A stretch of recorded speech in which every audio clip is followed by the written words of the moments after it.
quero ainda, vem nos mostrar que quando ele fala no versículo 8, ele vem falando assim: pois minha testemunha é Deus, da saudade que eu tenho de vós. Ele tinha muita saudade, então ele vem dizendo logo no início da carta que se alegrava com a vinda daqueles irmãos e dizia que ele tinha saudade. No versículo 9 ele diz que também faço esta oração, né? Então ele orava pelos irmãos, tinha saudade, se alegrou com a vinda do irmão que tinha indo lá. Mas aí no versículo 12 eu dizia assim: quero ainda, ou seja, eu tenho mais algumas coisas a dizer a vocês, né? E aí ele começa a dizer assim: quero ainda, irmãos, certificar-vos de que as coisas que me aconteceram têm antes contribuído para o progresso do evangelho. Então ele começa a dizer, tipo, falando para que os irmãos não ficassem, né, preocupados com ele. Né? Quando os irmãos foram lá, os irmãos com certeza estavam preocupados com Paulo. E aí Paulo, de todos os problemas que Paulo tinha, ele ainda diz assim, né, quero ainda, irmãos, dizer que era como se ele estivesse dizendo, né, não sejais preocupados, né, porque as coisas que me aconteceram, né, não veio para o mal, mas veio para o bem. Ele contribuiu para a pregação do evangelho, como ele diz aqui, né? Tem antes contribuído para o progresso do evangelho. Então, tudo aquilo que aconteceu com Paulo, inclusive essa prisão dele, né, contribuiu para o progresso do evangelho. Né? E a gente vê, lá em Romanos, conhecemos muito esse versículo, mas é bom vermos novamente, Romanos 8, 28, que todas as coisas cooperam, né?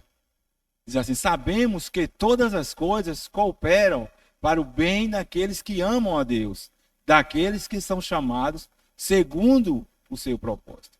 Então, todas as coisas, irmãos, é porque nós não conseguimos ver com os olhos de Deus, né? Mas se nós conseguimos ver com os olhos de Deus, nós saberíamos o peso desse versículo, né? Porque de fato tudo coopera para o nosso bem, né? E Paulo estava lá preso. Se a gente vê no versículo, Senhor Jesus, Senhor Jesus, ele diz aqui que estava sempre alegre, né? Estava alegre.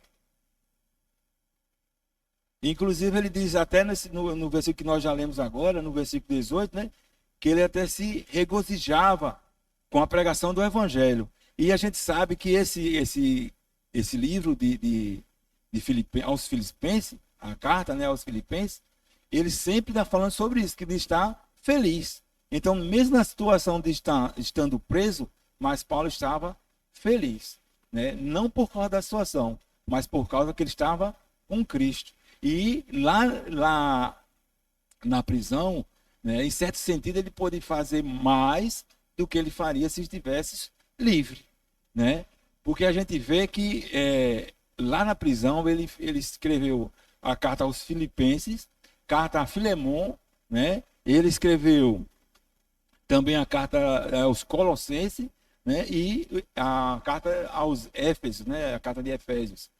Então ele escreveu essas cartas. Se ele tivesse solto, nós não sabemos, né? Talvez ele não tivesse escrito essas cartas, mas lá ele pôde ficar, né? Ele ficou 2 anos, né, preso nessa casa. E a prisão dele não era tipo em uma cadeia, em uma casa, era prisão domiciliar. Ele ficou 2 anos, né, preso, a gente vai ver depois. E lá ele tinha a visita de pessoas, visita de irmãos, né? E lá ele pôde escrever essas quatro cartas, né? Efésios, Filipenses, que não é essa, né? Colossenses e a carta a Filemon. Senhor Jesus. Então, com certeza, né? Deus ele pôde fazer algo com Paulo, mesmo ele estando preso, né? A vontade dele, de Paulo, era ir a Roma, né? E nós vimos isso quando nós lemos o livro de Romanos. E a gente pode ver de novo, Romanos capítulo 1, versículo 13. Romanos 1, 13.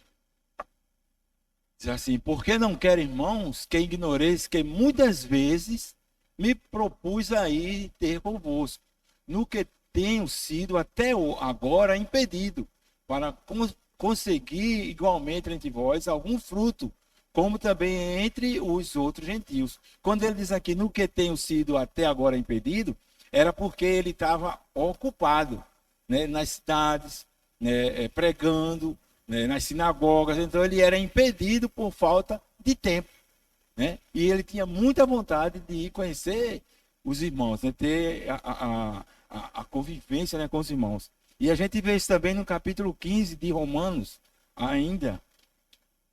Capítulo 15, versículos 22 e ao 24.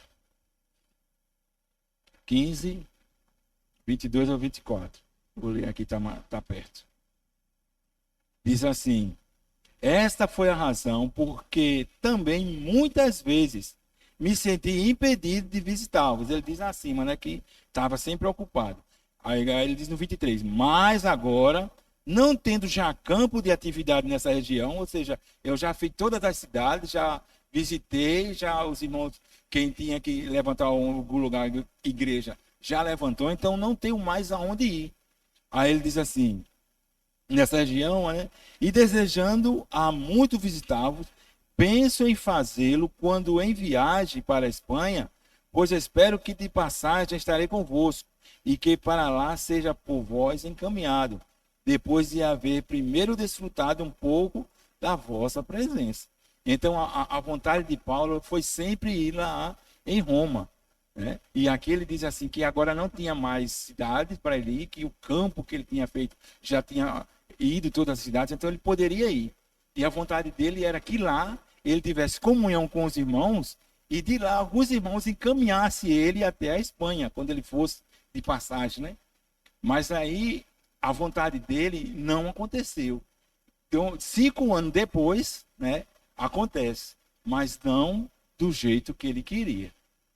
Ele queria ir em liberdade, né?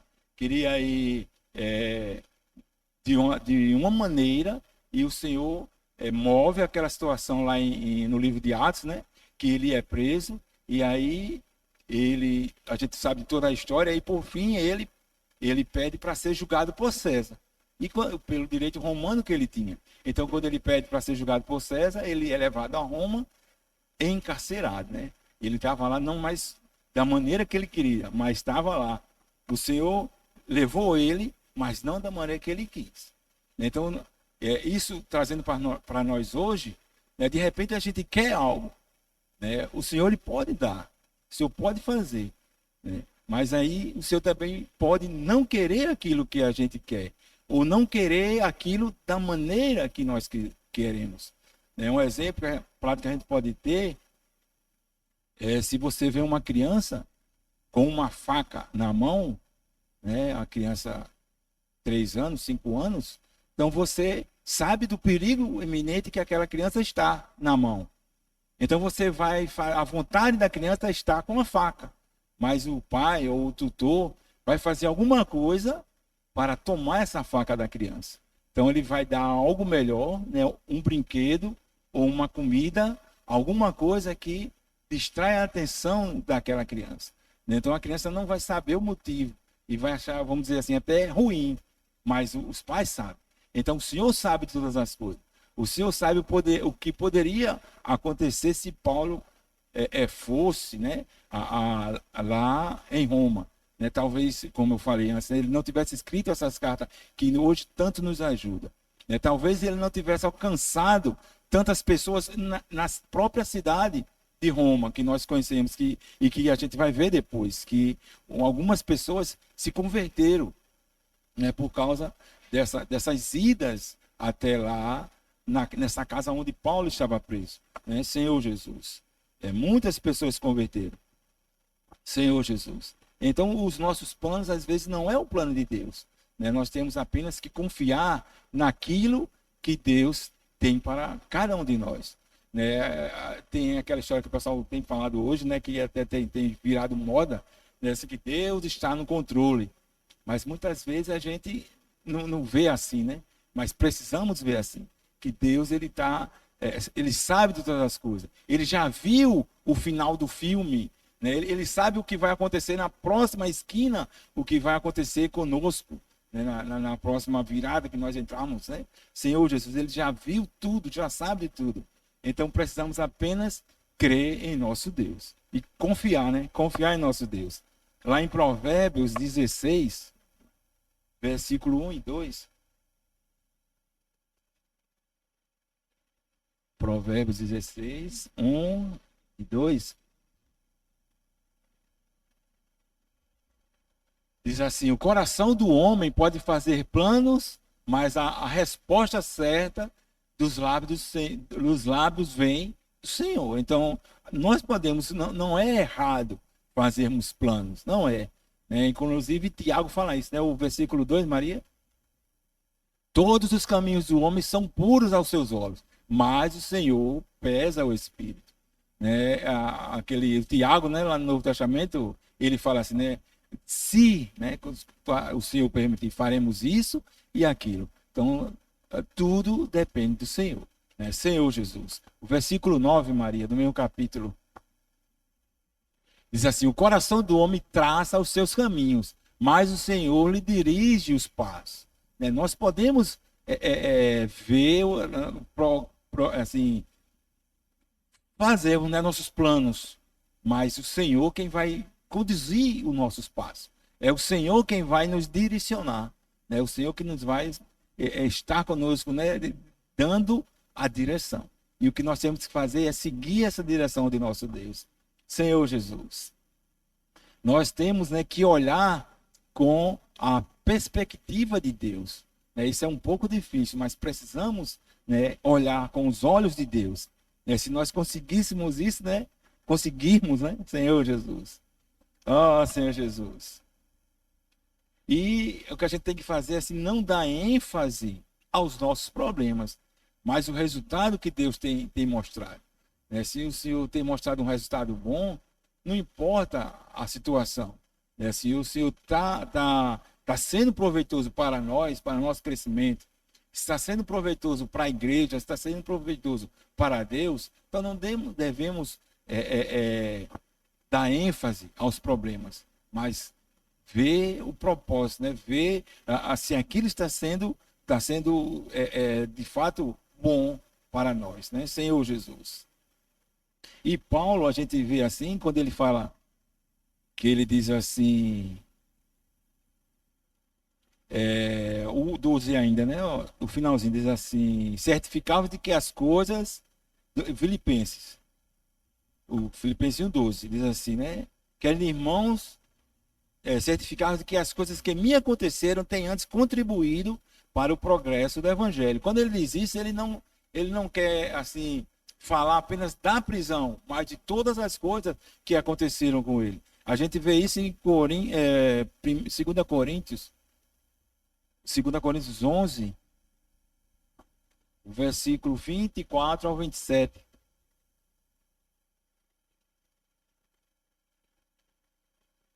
Diz assim: 5 vezes recebi dos judeus uma quarentena de açoite, menos um. Fui 3 vezes fustigado com varas, uma vez apedrejado, em naufrágio 3 vezes, uma noite e um dia passei na voragem do mar. Em jornadas muitas vezes, em perigos de rio, em perigos de salteadores, em perigos entre patrícios, em perigos entre gentios, em perigos na cidade, em perigos no deserto, em perigos no mar e em perigos entre falsos irmãos. Em trabalhos e fadigas, em vigílias, muitas vezes, em fome e sede, em jejum, muitas vezes em frio e nudez. Né? Senhor Jesus. Um homem desse, quando diz aqui, olha, irmão, não se preocupe não, que tudo que passou comigo, né, foi para o progresso do Evangelho. Esse homem não acredita em azar, ele não acredita em sorte, ele acredita nas coisas que Deus tem feito. Né? Ele não acredita em coincidência. A pessoa dessa não acredita em coincidência. Né? Então temos que ter esse coração. Né? Eu acho que uma dessas coisas é para nós desistirmos, né? Mas você vê que Paulo foi alguém que teve uma visão muito forte, a ponto de passar por tudo isso, né? E agora ele está falando para os irmãos não se preocupar com isso que ele estava passando, né? Ele estava levantando o ânimo dos irmãos, né? Senhor Jesus. Então nós precisamos também ter o ânimo, né? Levantado, redobrado, né? Senhor Jesus, para podermos também falar mais do Senhor. A nossa situação, graças a Deus, não tem como se comparar, né, com as coisas que Paulo passou, não tem. Inclusive, nós só temos algumas notícias de alguns irmãos da África, né, e alguns lugares do mundo que têm sido perseguidos. E nós temos que orar pelos irmãos, né? Senhor Jesus, né? Senhor Jesus. Então, ele aqui vem animar os irmãos, né? Dizer que eles não se preocupem pelas coisas que ele tem passado, porque isso tem ajudado e não atrapalhado, né? Senhor Jesus. Ó, Senhor Jesus. Quando ele faz isso também, né? Ele faz os problemas, a situação que ele está lá preso, né? Ele faz com que o evangelho ele progrida, né? E também na própria cidade de Roma, né? Lá no capítulo 4 de Filipenses, a gente vê isso, quando ele vai se despedir, 4, o versículo 21 e o 22 de Filipenses, ele diz assim, ó, saudai cada um dos santos em Cristo, os irmãos que se acham comigo vos saúdam. Todos os santos vos saúdam, especialmente os da casa de César. Então, ele quando diz as casas de César aqui, ele está incluindo, com certeza ele está incluindo as pessoas que trabalhavam lá, né? Estava incluindo também algumas pessoas da própria família de César, né? Então ele está incluindo as pessoas da casa de César. Nós não sabemos quem, nós não sabemos quantos, mas tinha mais de um lá, porque Paulo estava lá naquela prisão, quando ele diz aqui no versículo 13 do capítulo 1, diz assim, de maneira que as minhas cadeias em Cristo se tornaram conhecidas de toda a guarda pretoriana e de todos os demais, né? Toda a guarda pretoriana, porque esse soldado, ele era a tropa de elite de Roma, né? do imperador. E eles eram incumbidos nessa situação de ficar com um preso político, no caso Paulo, né? E quando ele chegava lá, com certeza ele perguntava qual a prisão, por que ele estava preso aí. E Paulo contava toda a história, né? Ele levava Cristo até aquele guarda. E quando vinha outro guarda, Paulo falava novamente, Senhor Jesus. E diz aqui no versículo 14, o 14 ao 17, vamos ler, de Filipenses. E a maioria dos irmãos, estimulados no Senhor por minhas algemas, ousavam falar com mais desassombro a palavra de Deus. Alguns efetivamente proclamam a Cristo por inveja e porfia. Outros, porém, o fazem de boa vontade. Estes por amor, sabendo que estou incumbido da defesa do Evangelho. Aqueles, contudo, pregam a Cristo por discórdia, insinceramente, julgando suscitar tribulações às minhas cadeias. Senhor Jesus. Senhor Jesus. Então a gente vê aqui que ele falava para toda a guarda pretoriana e que os irmãos eles começavam agora a pregar o evangelho.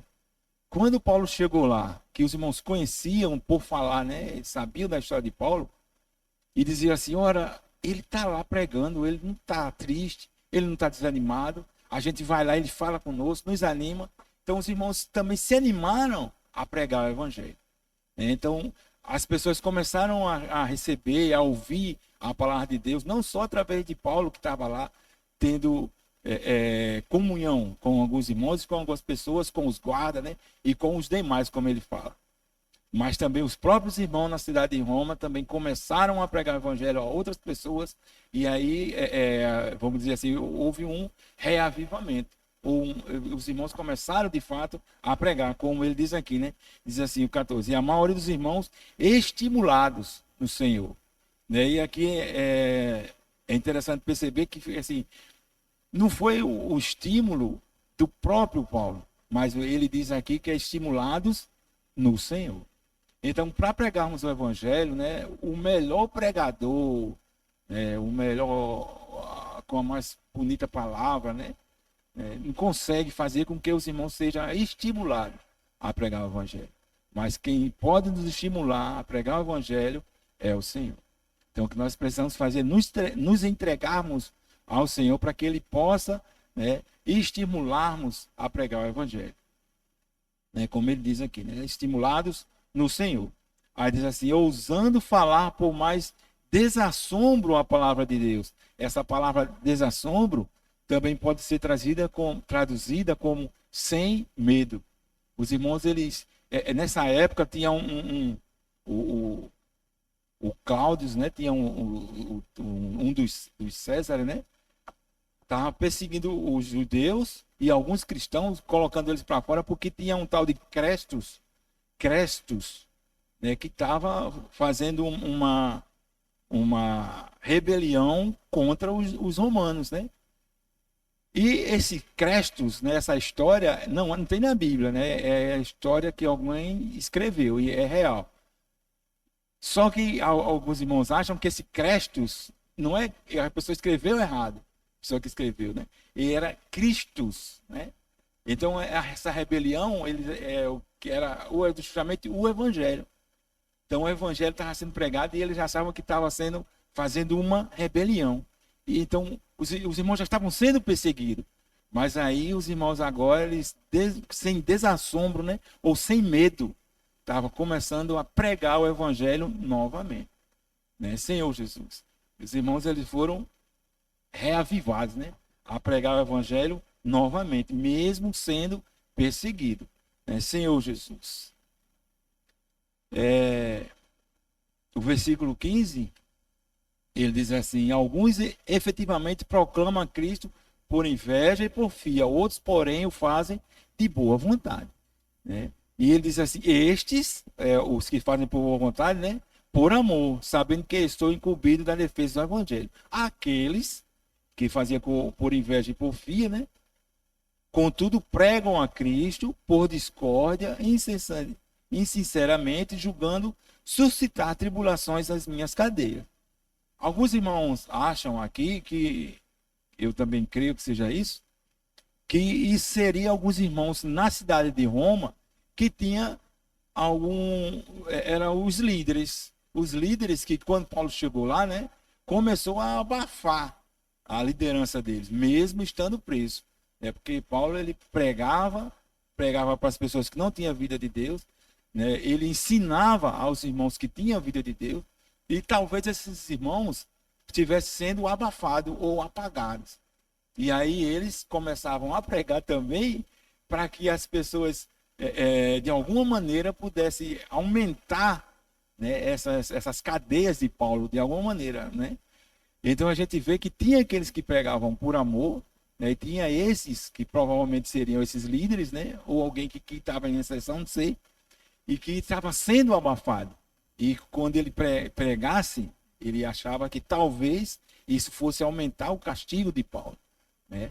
Mas aí não, isso não aconteceu. Isso aí foi totalmente diferente, né? Graças a Deus, quando eles falavam, mesmo sendo por um motivo errado, mas o que eles falavam era Cristo, né? Quando eles falavam Cristo, então as pessoas recebiam Cristo, mesmo com o motivo errado, né? O motivo estava errado, mas a pessoa, né, que eles falavam estavam certa, né? Senhor Jesus. No livro de Atos, capítulo 28, Senhor Jesus. Atos 28, versículo 16. Diz assim, hein? Uma vez em Roma, é isso mesmo? Atos, amém, 28, 16. Uma vez em Roma, fui permitido a Paulo morar por sua conta, tendo em sua companhia um soldado que o guardava. Então, que era aqueles da guarda pretoriana. Então, provavelmente eles mudavam por semana, por mês, né, por dia, não sei, eu sei que mudava os guardas. Né, versículo do mesmo capítulo 30 e o 31. Diz assim: por 2 anos permaneceu Paulo na sua própria casa que alugara, onde recebia todos os que procuravam, pregando o reino de Deus, e que com toda a intrepidez, sem impedimento algum, ensinava as coisas referentes ao Senhor Jesus Cristo. Então ele passou esses 2 anos, né? Tinha o pessoal da guarda pretoriana que vinha, né? E Paulo diz lá que foi toda a guarda, né? Não sei qual era, como é que eles faziam, mas ele, toda a guarda ouviu, né? O que Paulo, por que Paulo estava preso. Quando ele contava a história por que estava preso, ele falava de Cristo, né? E diz assim aqui, pregavam, o versículo 31, pregavam o reino de Deus e com toda a intrepidez, sem impedimento algum, ensinava, né? Ao que os irmãos que vinham, ele ensinava, né? E aqui ensinava as coisas referentes a Senhor Jesus Cristo, né? Senhor Jesus. E no versículo 30, no final, diz assim, né? Onde recebia todos os que procuravam. Então, quem procurava, quem queria saber, era só ir lá. E diz assim, sem impedimento algum. Ou seja, as pessoas iam sem impedimento e Paulo falava também sem impedimento. Então, isso é obra de Deus, né? Como é que uma pessoa está presa, né? Ele não, como eu disse, como a gente viu, que não era numa prisão, mas em uma casa, aquele lugar, né? Então, lá ele recebia e podia falar, né? Então, foi de fato obra de Deus, né? Senhor Jesus. Então nós temos, né, que crer naquilo que Deus tem assim, feito, né, para cada um de nós. O Senhor tem preparado para cada um de nós. Senhor Jesus. Ó Senhor Jesus. Versículo 18. Como diz Jorginho, para terminar, né, Jorginho? Diz assim: todavia, que importa?